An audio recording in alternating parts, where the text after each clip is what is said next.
Siva media நண்பர்கள் அனைவருக்கும் வணக்கம். வீரப்பன் அப்படிங்கிற இந்த பெயரை சொன்னோம்னாலே அவரோடு கடைசி காலம் வரை தொடர்ந்து பயணித்த சேத்துக்குழி கோவிந்தன் அப்படிங்கிற அந்த பெயரை யாரும் அவ்வளோ எளிதில் மறக்க முடியாது. வீரப்பனோடு ஒட்டி பிறந்த ஒரு பெயர் சேத்துக்குழி கோவிந்தன். சேத்துக்குழி கோவிந்தனை பற்றி அவருடைய குடும்பத்தார்கிட்ட பேசி அதையெல்லாம் நீங்கள் வீடியோவாக போடணும்னு தொடர்ந்து பல நண்பர்கள் கேட்டுக்கிட்டு இருந்தாங்க. அதன் தொடர்ச்சியாக சேத்துக்குழி கோவிந்தன் அவர்களுடைய முதல் அண்ணன் வீரப்பனோடு ஒரு நேர்காணல் எடுத்து கடந்த மாதத்தில் நம்ம அதை வெளியிட்டிருந்தோம். சேத்துக்குழி கோவிந்தனின் இரண்டாவது அண்ணன், அதாவது வீரப்பனுக்கு அடுத்த ஒரு தம்பி மாதையன், இப்போ சேலம் மாவட்டம் கொளத்தூர் பக்கம் இருக்கிற சத்யாநகர் அப்படிங்கிற இடத்துல குடியிருந்துட்டுருக்காரு. அவரையும் நம்ம சந்தித்து இப்போ ஒரு சின்ன நேர்காணல் எடுத்து அதை போடுறோம். இதோடு சேத்துக்குழி கோவிந்தனை போலவே முக அமைப்பை கொண்டிருக்கின்ற சேத்துக்குழி கோவிந்தனின் அண்ணன் மாதையனுடைய மகன் முத்துக்குமார் என்கின்ற கிள்ளிமுத்து, இவரும் கிட்டத்தட்ட சேத்துக்குழி கோவிந்தனை போலவே முக அமைப்பை கொண்டிருக்கார். அவரும் இந்த நேர்காணலில் சில கேள்விகளுக்கு பதில் சொல்வார். அவருடைய சித்தப்பாவை பற்றிய நினைவுகளை எல்லாமே நம்மளோட பகிர்ந்துக்கிறாரு. கிள்ளிமுத்துவனுடைய முக அமைப்பும் சேத்துக்குழி கோவிந்தனுடைய முக அமைப்பும் கிட்டத்தட்ட ஒரு 80 விழுக்காடு ஒத்து வர மாதிரி இருக்குது. சேத்துக்குழி கோவிந்தன் உடல் எரியூட்டப்பட்ட அந்த இடத்துல ஒவ்வொரு ஆண்டும் அவருக்கான அந்த நினைவழிஞ்சலி நிகழ்வுகளை எல்லாமே முத்துக்குமார் என்கின்ற அந்த கிள்ளிமுத்து தான் ஒருங்கிணைத்து செஞ்சிட்ருக்காரு. கடந்த வாரத்தில் நான் கிள்ளிமுத்தை பார்த்து பேசும்போது அவருடைய சித்தப்பாவினுடைய நினைவுகளை பற்றி பகிர்ந்துகிட்டவர் ஒரு வருத்தமான ஒரு செய்தியை சொன்னார். கிட்டத்தட்ட வீரப்பன் சேத்துக்குழி கோவிந்தன் 2 பேரும் கொல்லப்பட்டு 20 ஆண்டுகள் ஆயிட்டுது. இந்த 20 ஆண்டுகளில் ஒரு முறை கூட வீரப்பனுடைய குடும்பத்தார் எங்கள் சித்தப்பாவுடைய சமாதிக்கு வரல. அவருடைய நினைவு நாள் அன்றைக்கி வந்து ஒரு நினைவஞ்சல் கூட செலுத்தலை. நானும் வீரப்பன் அவருடைய மனைவி முத்துலட்சுமிகிட்ட 2 முறை சொன்னேன், நீங்களும் ஒரு முறை வந்துட்டு போங்கன்னு. ஆனால் அவங்க அந்த சேத்துக்குழி கோவிந்தனுடைய நினைவிடம் இருக்கிற செட்டிப்பட்டி பொது சுடுகாட்டுக்கு அவங்க வந்ததே கிடையாது. இது ஏன் அப்படின்னு தெரியல. வீரப்பனை காப்பாற்றுவதற்காகவும் வீரப்பனுக்கு பாதுகாப்பாக இருக்கணும் அப்படின்னு சொல்லி கடைசி வரைக்கும் அதை நடைமுறைப்படுத்தி காட்டி அந்த நோக்கத்திலேயே வாழ்ந்து செத்தவர் எங்களுடைய சித்தப்பா சேத்துக்குழி கோவிந்தன். ஆனால் அவருடைய நினைவிடத்துக்கு வர்றது கூட வீரப்பனுடைய குடும்பத்தாருக்கு நல்ல மனம் இல்லை அப்படிங்கிற ஒரு வேதனையான கருத்தை சொன்னார். உள்ளபடியே நமக்கும் அது வருத்தமாக தான் இருக்குது. ஏன்னா வீரப்பன் அப்படிங்கிற அந்த நபரை பாதுகாப்பாக இருந்து ஒரு பாதுகாப்பு அரணாக இருந்து காப்பாற்றி கடைசி வரைக்கும் கூட்டிகிட்டு போனவர் சேத்துக்குழி கோவிந்தன். இன்னும் சொல்லப்போனால் கடைசி காலத்தில் வீரப்பன் கொல்லப்படுவதற்கு காரணமாக இருந்த M1 ட்ரேடர் அப்படின்னு சொல்லக்கூடிய அந்த நபர் போலீஸினுடைய உளவாளியாக மாறிட்டாருங்கிறத சேத்துக்குழி கோவிந்தன் கிட்டத்தட்ட அவங்களுடைய இறுதி காலத்துக்கு ஒரு மாதத்துக்கு முன்னாலே கண்டுபிடிச்சிட்றாரு. ஒரு கட்டத்தில் அவர் மேலே துப்பாக்கியும் தூக்கி சேத்துக்குழி வச்சிடறாரு. வீரப்பன் தான் இவன் நம்ம ஜாதிக்காரன், நமக்கு சொந்தக்காரன், நமக்கு எதிராக இருக்க மாட்டான், துரோகம் பண்ண மாட்டான், விடுப்பா கோவிந்தா அப்படின்னு சொல்லி அவரை பாதுகாக்கிறாரு. அதன் தொடர்ச்சியாக தான் வீரப்பன் கொல்லப்படுறாரு. இந்த அளவுக்கு வீரப்பன் மேலே விசுவாசமாகவும் வீரப்பனுக்கு ஒரு பெரிய கவசமாக இருந்தவர் சேத்துக்குழி கோவிந்தன். உண்மையிலேயே வீரப்பன் அவருடைய குடும்பத்தார் தங்களுடைய குடும்பத்தைச் சேர்ந்த வீரப்பனுக்கு எந்த அளவுக்கு மரியாதை கொடுக்குறாங்களோ அதே அளவுக்கு சேத்துக்குழி கோவிந்தனுக்கும் அவங்க அந்த மரியாதை கொடுக்கணும். இதுவரைக்கும் அந்த மாதிரி அவங்க நடந்துக்கல அப்படிங்கிறது ஒரு வருத்தமான விஷயந்தான்.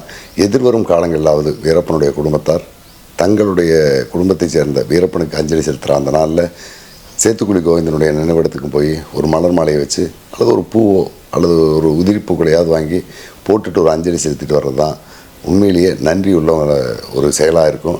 அந்த நன்றி உள்ள செயலை எதிர்காலத்தில் அவங்க செய்வாங்க அப்படின்னு நம்ம எதிர்பார்க்கலாம். அதுவும் இல்லாமல் இப்போ வீரப்பனை போல தோட்டத்திலேயே சேத்துக்குழி கோவிந்தனுடைய அண்ணன் மகன் முத்துக்குமார் மீசை வச்சுருக்கிறனால பல இடங்களில், அதாவது சேத்துக்குழி கோவிந்தனுக்கு அண்ணன் மகன் அப்படிங்கிற அந்த உறவின் அடிப்படையில் தமிழ்நாட்டினுடைய பல்வேறு ஊர்களில் நடக்கக்கூடிய கிராமிய கலை நிகழ்ச்சிகளில் வீரப்பன் கேரக்டருக்கு வந்து நடிச்சிட்டு போங்கன்னு சொல்லி தொடர்ந்து அழைப்பு கொடுத்துட்ருக்காங்க. தர்மபுரி உள்ளிட்ட பல மாவட்டங்களில் நடக்கக்கூடிய பல கிராமப்புற நிகழ்வுகளுக்கு எல்லாமே கிள்ளிமுத்து என்கின்ற அந்த முத்துக்குமார் போயிட்டு வந்துட்டுருக்காரு. அது தொடர்பான சில வீடியோ காட்சிகளும் இந்த வீடியோவில் நீங்கள் பார்க்கலாம். தொடர்ந்து சேத்துக்குழி கோவிந்தனுடைய அண்ணன் மாதையன் அவருடைய மகன் முத்துக்குமார் அவங்களுடைய நேர்காணலை பாருங்கள். நன்றி, வணக்கம். ஆனால் உங்கள் பேர் என்னென்ன? என் பேர் மாதையன். சேத்துக்குழி கோவிந்தனுக்கு நீங்கள் அண்ணன் கோவிந்தனுக்கு அண்ணன். மொதல் ஆள் யாருங்க? உங்கள் குடும்பத்தில் எத்தனை பேர் பசங்க? 5 பேருங்க. 5 பேரு. நானும் அண்ணன் தான் சேத்துக்குடி இருக்கிறேன். அப்படி வீரப்பன். என் பேரு மாதையன். 2வது. அப்புறம் குழந்தை பையன் 3வது. அப்புறம் சின்ராஜ் 4. கடைசி தான் கோயிந்து. செங்கப்பாடியில எத்தனை வருஷம் அங்க குடியிருந்தீங்க? பிறந்ததுதான் செங்கப்பாடிக்கு. முழுக்க முழுக்க நீங்க செங்கப்பாடி ஆமா, எங்க அப்பா சிறுமையெல்லாம் எங்க பெரிய மாதிரி கூப்பிட்டு போனது. சரிங்க. இது செங்கப்பாடிக்கு. சரிங்க. செங்கப்பாடியில் போய் அங்கேயே இருந்துக்கிட்டு அங்கேயே எங்கள் அப்பங்க கருங்கோட்டை எங்கள் அம்மாவை கல்யாணம் பண்ணி. சரிங்க. அப்புறம் அந்த குழந்தைங்களாம் எங்கள் அண்ணன் பிறந்தோம். அப்புறம் அதுக்கு பிறகு நாங்கள் அண்ணன் பிறந்தோங்க. மொத்தம் 6 பசங்க, 3 பொட்டை பிள்ளைங்க. கடைசி ஆள் தான் சேத்துக்குழி. கடைசி தான் வாங்கினோம். அங்க உங்க அப்பா அம்மா எல்லாம் என்ன தொழில் பண்ணாங்க? அவங்க எவ்வளோ கூலி செய்யணும் தான். விவசாய கூலி. இதை காட்டு வேலைக்கு போகிறது, இது கஞ்சி குடிக்கிறது, இப்படியே இருந்தது. நீங்க என்ன பண்ணிக்கிட்டு சின்ன வயசு? நாங்கெல்லாம் கொண்டு போய் எங்கெல்லாம் பண்ணையத்தில் வச்சாங்க.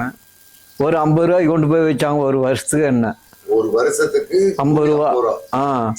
அந்த 50 ரூபாயும் வாங்கி அப்பா கிட்ட கொடுத்துட்டு அந்த ஒரு வருஷத்துக்கு 12 மாதம் காலம் கழிச்சு விட்டு வரணும். வந்து இப்படியே நான் 20 வருஷம் பண்ணி தொடரணும். முதல் வருஷம் 50 ரூபாய்க்கு போறீங்க, கடைசி எவ்வளவு வாங்கியிருப்பீங்க? அப்புறம் கடைசியில் ஒரு 500 ரூபா 800 ரூபா ரொக்க சம்பளம். படி 3.5 கண்டவம் படி கொடுத்துருவாங்க. நான் சோறு தின்னுக்கணும் அதுலேயே ஒரு வருஷத்துக்கு. கடைசியெல்லாம் பண்ணிட்டு அப்புறம் வீட்டில் இவங்க அம்மாவை கல்யாணம் பண்ணணும். கல்யாணம் பண்ணது அதுக்கப்புறம் நீங்களே சொந்தமா? அப்புறம் நானும் பண்ணையத்து விட்டுன்னுக்கிட்ட மாமனாருக்கு வேண்டானாங்க. அப்புறம் நான் காட்டு வேலையை செஞ்சுக்கிட்டு காடு முளவுடைய வெட்டிக்கிட்டு இருந்தேங்க. அப்புறம் தான் இந்த 8 பேத்த வேர்ப்பை சுட்டான் பாரு, 7 பேத்த. அப்போ தான் நாங்கள் பயந்துட்டு இங்கே ஓடியாந்துட்டுது. ஓ, நீங்கள் 91லயே வந்துடுறீங்க. நீங்க அந்த சின்ன வயசுல காட்டுக்குள்ள ஆடு மாடு மேய்ச்சிட்டு இருந்த அந்த கட்டத்துல வீரப்பனா அங்க இருந்தா? வீரப்பனா நான் என்னடி இப்ப ஆடு மாடெல்லாம் மேய்ச்சிக்கிட்டு இருப்பாங்க. நானும் வீரப்பெல்லாம். உங்களோட வயசுல மூத்தவரா? ஆமா, என்னோட 1 மாசத்துக்கு சின்னவன். உங்களோட ஒரு மாசம் கம்மி? ஆமா, நான் 1 வருஷத்துக்கு 1 மாசத்துக்கு பெரியவன், அவன் 1 மாசத்துக்கு சின்னவன்.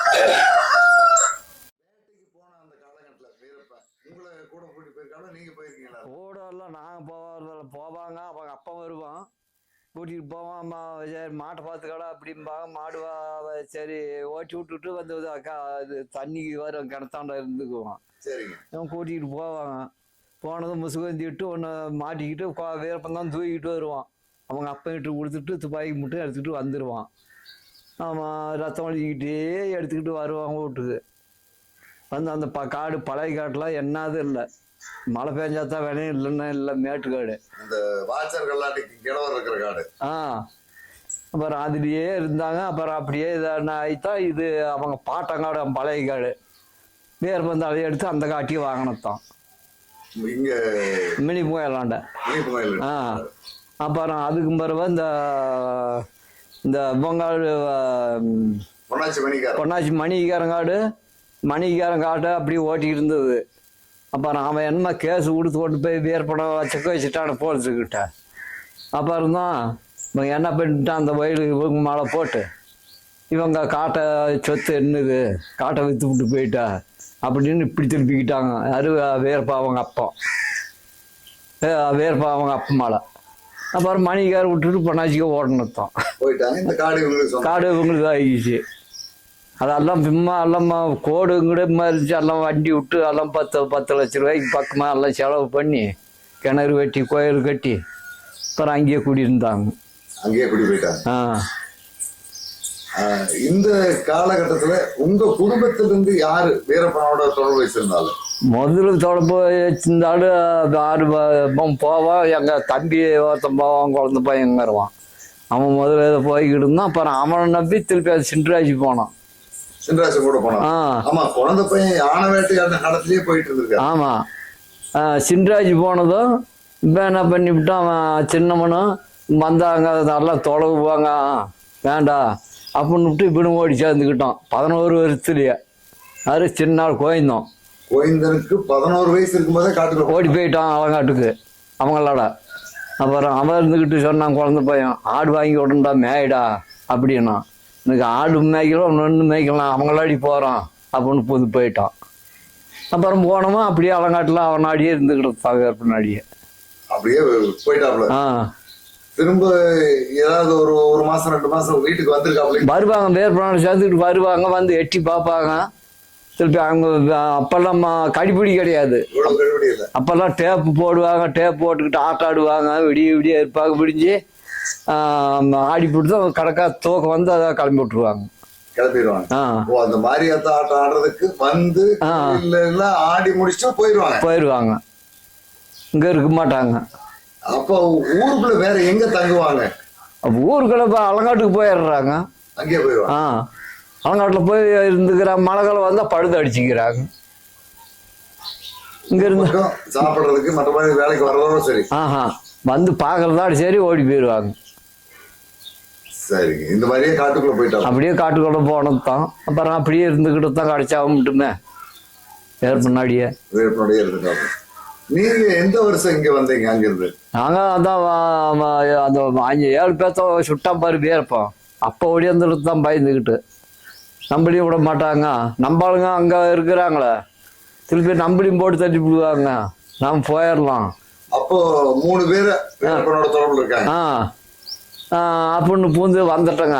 அப்புறம் நாங்கள் வந்த கையாட என்ன பண்ணிவிட்டோம், குழந்தை பையன் இங்கே மீன் லைசன்ஸ் எடுத்து இங்கே வேட்டையாடிக்கிட்டு இருந்தோம். அணையில மீன் பிடிக்கிறதுக்கான உரிமை. அப்புறம் இந்த இப்போ பண்டேரி மச்சனம் ஜடையனும் இந்த ஆணையம்ட்டு பழனி 2 நாளும் என்ன பண்ணி விட்டாங்க. அங்கே இருக்கிறத சொல்லி கராத்தா கோபாலம் கொண்டு போய் பிடிச்சி வச்சுட்டாங்க. குழந்தை பையனை. அப்புறம் கராத்தா கோபாலம் அங்கே கேம்புக்கு கூப்பிட்டு போயிட்டோம். அப்புறம் அங்கேயே இருந்து போய் போகிறது வர்றது கூட்டிகிட்டு போகிறது இப்படியே அவனை அடித்து வச்சுக்கிட்டு அங்கேயே இருந்து கூட்டிகிட்டு போகிறது தான் அவங்க கன்னி வெடியில் தூக்கி விட்டாங்க. அதுக்கு முன்னே எவ்வளவு நாளைக்கு முன்னே வந்துருப்போம்? குழந்தை பையன்லாம் எங்களுக்கு பின்னாடி தான் வந்து அப்படி உங்களுக்கு இன்னும் 1 வருஷம் கழிச்சு தான் வந்திருப்பேன். 1 வருஷம் 2 வருஷம் ஆகிடுச்சு வந்துப்பேன். குழந்தை பையனுக்கு அப்ப சாகும்போது கல்யாணம் ஆயிட்டுங்க. ஆமா. குழந்தைங்க எத்தனை பேருங்க? அத்தான் பையன் 1 பிள்ளை 1. 2 பேர். இப்ப குழந்தை பையன் செத்து போனதுக்கு போலீஸுக்கு வழிகாட்டியா போய் செத்து போனதுக்கு ஏதாவது அரசாங்கம் சார்பாக இழப்பீடு கொடுத்தாங்களா? ஒண்ணு கொடுத்தாங்க.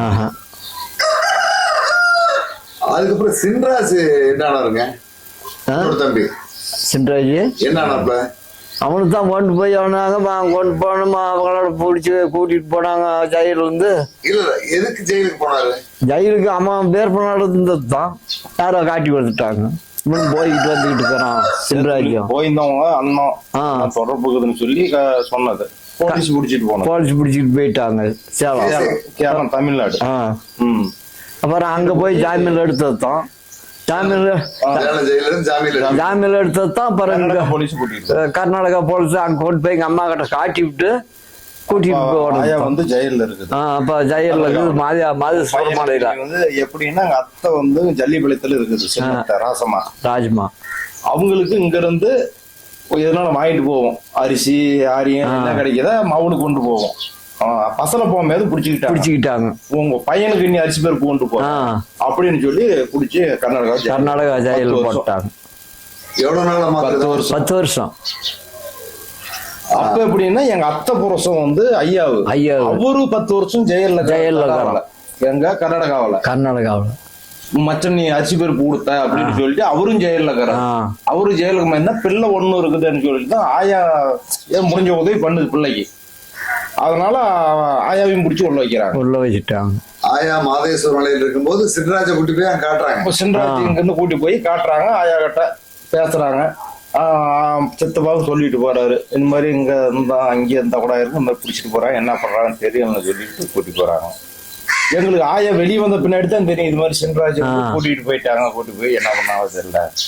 சின்ராஜ் கூட வேற இன்னும் யாரெல்லாம் இருந்தாங்க? சின்ராஜ்ல வந்து கூட ஸ்ரீரங்கம் அர்ஜுனம் மாறி மாட்டுக்காரன் 3 பேரு. ஸ்ரீரங்கம் யாருங்க?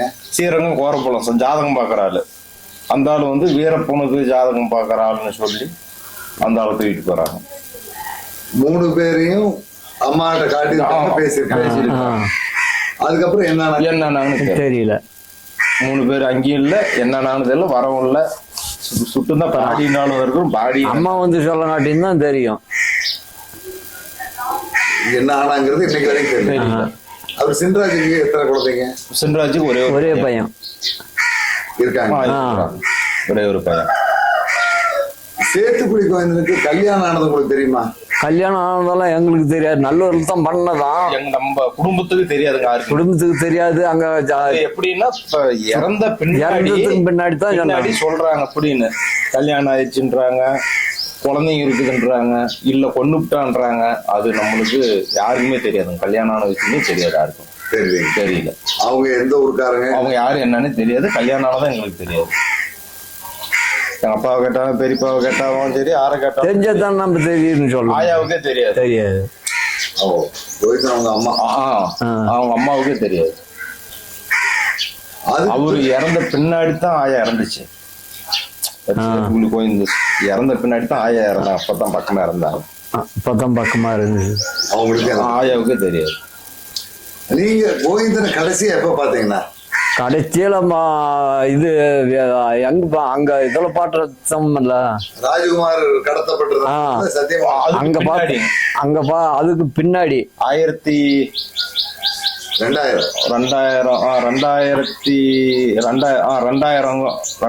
2001 இருக்கும். அப்ப பார்த்ததுதான். அதோட சரி, திருப்பி சத்து மரம் எடுத்துட்டு வந்தாங்க, போய் போச போட்டு எடுத்தவங்க பாரு, அதோட சரி. அப்ப பாக்கும்போது உங்களோட யாராரு போயிருந்தீங்க? நான் அப்பா மெக்கன் மினிச்சாமி, மாரிமா, அந்த மாரிமா,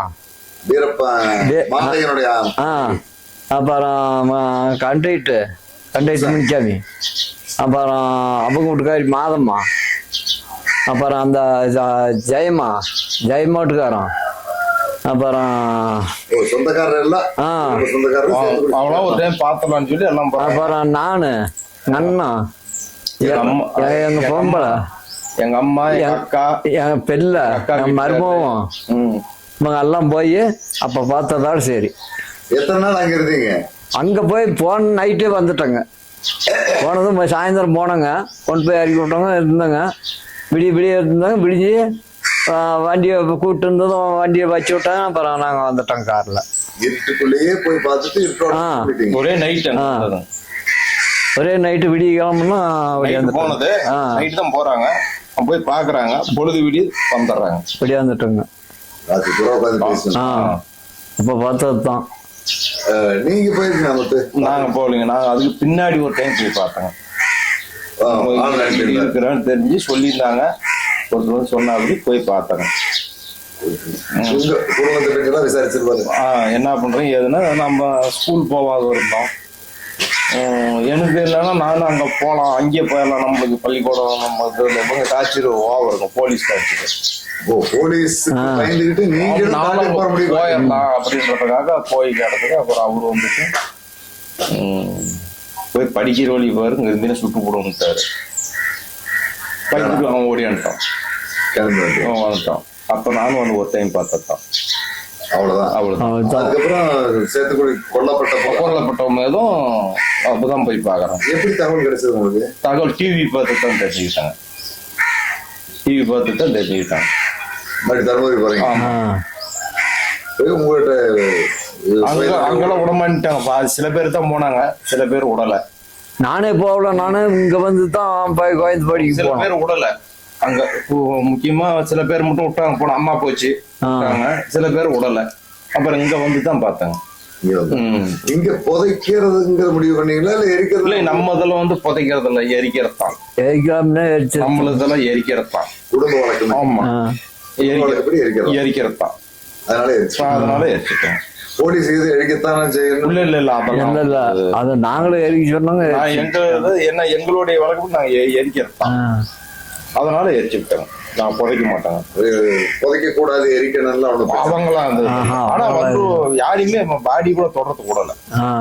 நீங்க வீட்டான வந்து இறக்குனாங்க, ஆயா வீட்டான கோயில் பாட்டுல பாடி டச் பண்றது கூட ஆர்வம் இல்லை. ஆனா அவெல்லாம் போலீஸ் இதெல்லாம் கண்ட்ரோல் தான் இருந்துச்சு. எல்லாம் போஸ் போடுறவங்களாம் போடுனாங்க. போஸ் போட்டோங்க. போட்டதுன்னா அப்புறம் தூக்கினாங்க. கொண்டு போய் அவங்களே இது மட்டை கட்ட பூரா போட்டு வந்தாங்க. டயர் கீர் எல்லாமே கொண்டு போய் அவங்களே போட்டாங்க. அவங்களே நெருப்பு வைக்க சொன்னாங்க, வச்சுட்டு வந்துட்டாங்க.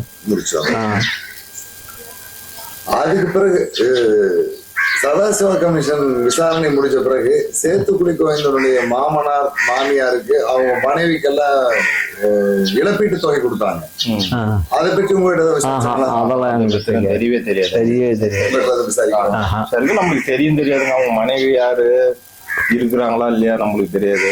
அவங்க எந்த ஊர் என்னன்னு கூட தெரியாது. எதுவும் தெரியாது. பொண்ணு விட்டான்றாங்க, இருக்கிறான்றாங்க. நம்மளுக்கு ஒன்றும் தெரியும். உங்களுமே தெரியல. யாரு என்ன கூட தெரியாது. நீங்க ராஜகுமார் கடத்தப்பட்டிருந்த அந்த கட்டத்துல கோவிந்தனை சந்திச்சு வந்த பிறகு உங்களுடைய சந்திப்பு போலீஸுக்கு தெரிஞ்சதா? அவங்க விசாரிச்சாங்களா? போயிட்டு வந்த பின்னாடி தான் கூட வந்து பிடிச்சது. யாரு? அப்பாவா அம்மாவை?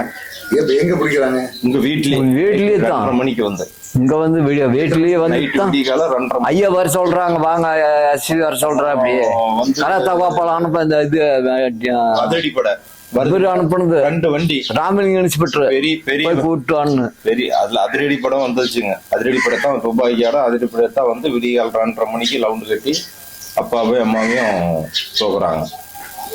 அதே மாதிரி பாலவாடி என் சித்தப்பா ஐயாக்கார அவங்க வீட்லயும் தோக்குறாங்க. எங்க பெரியப்பா பெரியம்மா காரக்காட்டில் அவங்க எல்லாத்தையும் ஒரே டைம்ல எல்லாமே அன்னைக்கு தூக்கிடுறாங்க. வந்து ஆரியம் அதெல்லாம் மூட்டையில இருந்துச்சுங்க. எல்லாம் கிழிச்சு நாஸ்தி எல்லாத்தையும் அங்க உடைக்கிறது பணம் இருக்குதுங்க. எதுவுமே இல்லை. இந்த எல்லாத்தையும் எடுத்து போய் எல்லாத்து மேலேயும் கேசுங்க. ஒன்னும் கைப்பற்ற முடியும். அப்புறம் அங்க பாலவாடி போய் தான் அதான் இன்னொரு சினிமா பொண்ணு கல்யாணம் ஆச்சுங்க புதுசா. அப்பதான் கல்யாணம் ஒரு 10 நாள் தான் இருக்கும். அப்ப அந்த கல்யாணம் அந்த புள்ளியோட நகை இருந்துச்சு. எவ்வளவுங்க? ஒரு 8.5 பவுன். எங்கப்பா அங்க அம்மாளுக்கு ஒரு 5 பவுன் இருந்துச்சு. அதை கொண்டு போய் அங்க கொடுத்துருந்தாங்க. அங்கேயே வை. ஆயாவது ஒரு பழைய பவுனு 5 பவுன் இருந்துச்சு. அந்த 5 பவுனு அந்த பொண்ணுது 8.5 பவுனு 12 பவுன் மொத்தம். அந்த பிள்ளைக்கு கல்யாணம் நடந்த அந்த மொய் பணம் 70,000 ரூபாய் என்னமா அது முன்னே அதை போலீஸ்காரர் எடுத்துட்டு போயிட்டாங்க. அது கேஸ் முடிச்ச பிறகு உங்களுக்கு கிடைச்சதா? கிடைக்கல. அது என்னாச்சுன்னே தெரியல. என்னாச்சுன்னா அப்புறம் டிவிஸ் எங்களுக்கு எனக்கு ஒரு டிவிஸ் எங்க அக்காவது ஒரு 2 புது வண்டி இப்ப சர்வீஸ் கூட போகல. புது வண்டி எடுத்தாங்க. டிவிஸ் அதையும் எடுத்துட்டு போயிட்டாங்க. அப்புறமா பணம் ஏற்கனவே பேங்க்ல போட்டு இந்த பணம் ரசீது இருந்துச்சு பாண்டு, அதையும் எடுத்துட்டு போயிட்டாங்க. பணம் இருக்குல்ல? பணம் இல்ல, பேங்க்ல இல்ல, எடுத்துட்டாங்க. இந்த காலகட்டத்துல யாரு இங்க இதெல்லாம் விசாரணைக்கு வந்த போலீஸ் ஆபீசர் யாருங்க? விசாரணைக்கு அப்பரும் வந்து துரப்பாண்டி, வெங்கடேஷ், ராசபம் இவங்க தான் இருந்தாங்க. இந்த டீம் தான். அந்த டீம் தான் இருந்துச்சு. விசாரணை முடிவில் நீங்க உண்மையிலேயே குற்றவாளிகள் உங்களுக்கு தொடர்பு இருக்குன்னு அவங்களுக்கு ஏதாவது பயனுள்ளதா இருந்ததா? இல்ல அவங்க வந்து கடைசியில அவங்க வந்து என்னன்னுட்டாங்கன்னா, ஒரே ரீசன் என்னன்னா அவங்க சொந்தக்காரு கூட போறாங்க, அதனால நீ பாதிக்கப்பட்டீங்க அப்படின்னு அவங்களே முடிவு பண்ண. ஆமா, நீங்க அவங்களுக்கும் உங்களுக்கு அந்த தொடர்பு இல்லை. உங்களை எவ்வளவு நாள் போலீஸ் விசாரணை வச்சிருந்தாங்க? நான் எனக்கு எடுத்துட்டு 1 வருஷமா இருந்தாங்க. 1 வருஷமா அவங்க கூட அவங்க பாதுகாப்புலேயே தான் இருந்தாங்க. அவங்க சிஐடி போட்டு இங்க போக சொன்னா போகணும். 75 நாள் நாங்க கோர்ட்ல இருந்தாங்க. இவங்க ஜெயில அவங்க ஜாமீன்ல வந்தாங்க. நான் 1 வருஷமா அவங்க கூடயே தொடர்பு சொல்லிட்டு தான் போகணும். அவங்க சொல்ற டைமுக்கு வரணும், போகணும், இப்படி இருந்தோம். எங்க ஊட்டி போவாங்க? என்ன மேட்டூர் கேம்புக்கு வர சொல்லி போவாங்க. காலையில போயிடுவோம். எங்க போக சொல்றாங்களா கூட்டிகிட்டு போவோம். அவங்க கூடயே போகணும், வரணும். சாயங்காலம் வீட்டுக்கு வந்துடுவோம். மறுபடியும் அடுத்த நாள் காலையில அவங்க போகணும். இதேதான் வேலை. இதுதான் வேலை. உங்க காட்டுக்குள்ள எல்லாம் எங்கேயாவது கூட்டி போயிருக்காங்க? அவங்க எல்லாம் அவங்க போற பக்கம் எங்கனாலும் கூட்டு போவாங்க. காட்டுக்குள்ள எங்கனாலும் கூட்டி போயிடுவாங்க. அவங்க சித்தப்பா அவங்களுக்கு இருக்கிற இடம் தெரியும். சொல்லி கொடு, அவங்களுக்கு பணம் தரோம், அவங்களுக்கு தரோம், அதை பண்றோம், இதை பண்றோம், ஜனாதிபதிக்கிட்ட அவார்டு வாங்கலாம் அப்படி இப்படின்னு கூப்பிடுவாங்க. எனக்கு தெரியாது, நான் பார்த்ததே இல்லை அப்படின்னு. இல்லை உங்களுக்கு தெரியும், நீ நினைச்சா முடியும், தெரியாது. நானும் 1 வருஷம் அவங்கள்ட்ட சுற்றி பார்த்தேன். வேலையால வீட்லயே சொல்லாம பூண்டு ஆந்திரா வந்துட்டோம். 1 வருஷம் வரவே இல்லை. யாருக்கு சொல்லாம? யார்ட்டையும் சொல்லாம போயிட்டோம். சொல்லி கொடுக்குறவங்க அப்படி சொல்றாங்க. அப்புறம் என்ன பண்ணுங்க? எங்க அப்பா அம்மாவுக்கே தெரியாது. நான் உயிரோடக்கிறேன்னா செத்து போயிட்டு யாருக்கும் தெரியாது. 1 வருஷம் கழிச்சிட்டோம். அது 2004 சேத்துக்குடி வீரப்பன்ல கொல்லப்படுறதுக்கு முன்னாடி 2002 போயிடுறோம். 2003 முடிஞ்சு வரோம். அதுக்கு பிறகு போலீஸ் வந்து உங்களை விசாரிச்சாங்களா? அதுக்கு பின்னாடி எங்க பொண்ணு கேட்டாங்க, இந்த மாதிரி வண்டிக்கு போயிட்டோம், போர் வண்டிக்கு போய் மாட்டிக்கிட்டோம் அப்படின்னு. அப்போ துரைப்பாண்டி தான் இங்கே வராரு குளத்தூருக்கு. அப்ப அதிரடிப்படையில இருந்து துரைப்பாண்டி குளத்தூர் ஸ்டேஷனுக்கு வந்துடுறாரு.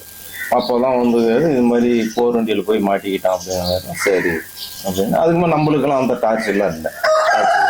ஏன்னா அவங்க கூடவே வந்து தெரிஞ்சு போச்சு அவங்களுக்கு எந்த தொடர்பு இல்லை, எங்கேயும் போக்குவரத்து அப்படின்னு. அதுக்கு பின்னாடிலாம் டார்ச்சர் இல்லை. அதுக்கு பிறகு ஒன்றும் இல்லை. உங்களுக்கு ஏதாவது ஒரு குறிப்பிட்ட கட்டத்துக்கு பிறகு இவங்க சம்பந்தம் இல்லாத ஆளு நம்ம தேவையெல்லாம் விசாரிச்சோம் ஏதாவது உதவி செய்யணும்னு அந்த மாதிரி நினைச்சாங்களா?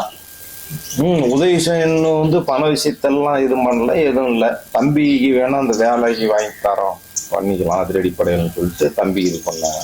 10ஆவதுல ஒரு தம்பி பேருங்க மாதேஷ். 10th ஃபெயில் ஆயிட்டான், ஒரு சப்ஜெக்ட்ல போச்சு, அதனால நீ பாஸ் பண்ணத நாங்கள் வந்து அதிகாரின்னு சொல்லி இது மாதிரி பாதிக்கப்பட்டுக்கிறீங்க, இதுக்கு ஒரு பயனாக இருக்கட்டும், ஒரு வேலை வந்து போலீஸ் இதுலேயே அதிரடிப்படையிலே வாங்கிக்கலாம்னு சொல்லி சொன்னாங்க.